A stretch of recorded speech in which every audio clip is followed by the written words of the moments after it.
বান্দিরা, মৃত্যুর আগে নেক আমল করো, আর আমার দেওয়া মাল সম্পদ থেকে আমি আল্লাহ তাআলার রাস্তার মধ্যে দান সদকা খয়রাত করো। বলেন না সুবহানাল্লাহ। মৃত্যুবরণ করার পরে নেক আমল করা যাবে নি? যাবে না। দান সদকা খয়রাত করা যাবে নি? যাবে না।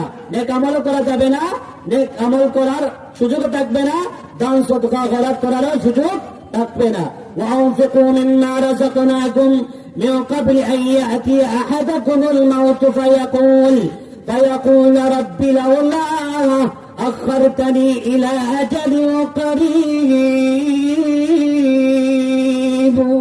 আল্লাহ পাক বলেন, এ আমার বান্দা বান্দিরা, মৃত্যুবরণ করার আগে আমি আল্লাহ তাআলার দেওয়া জীবনকে, আমি আল্লাহ তাআলার হুকুম মতো তোমার জীবনকে পরিচালনা করো। আমি আল্লাহ তাআলা যে পরিমাণ যাকে মাল সম্পদ দান করেছিল বান্দা, আমার দেওয়া মাল সম্পদ আমি আল্লাহ তাআলার রাস্তার মধ্যে খরচ করো। সুবহানাল্লাহ। কার কথা? আল্লাহ তাআলার কথা। মৃত্যুবরণ করার পরে নেক আমল করার সুযোগ থাকবে না, দান সদকা খয়রাত করারও সুযোগ থাকবে না। কোরআন থেকে সওয়াতের কথা বললাম, হাদিস শরীফের মধ্যে আছে, রাসূল করিম সাল্লাল্লাহু আলাইহি ওয়াসাল্লাম বলেন, আস-সাকিউ হাবিবুল্লাহ ওয়ালাউ কানা ফাসিকান। দান সদকা খয়রাতকারী আল্লাহর প্রিয় বান্দা, আল্লাহর বন্ধু হয়ে যায়। বলেন না সুবহানাল্লাহ। আপনি আমি আমরা সবাই আল্লাহর বন্ধু হইতে চাই কিনা? সবাই চাই। তাহলে আল্লাহর হাবিব সাল্লাল্লাহু আলাইহি ওয়াসাল্লাম কি বলছেন? আস-সাকিউ হাবিবুল্লাহ ওয়ালাউ কানা ফাসিকান।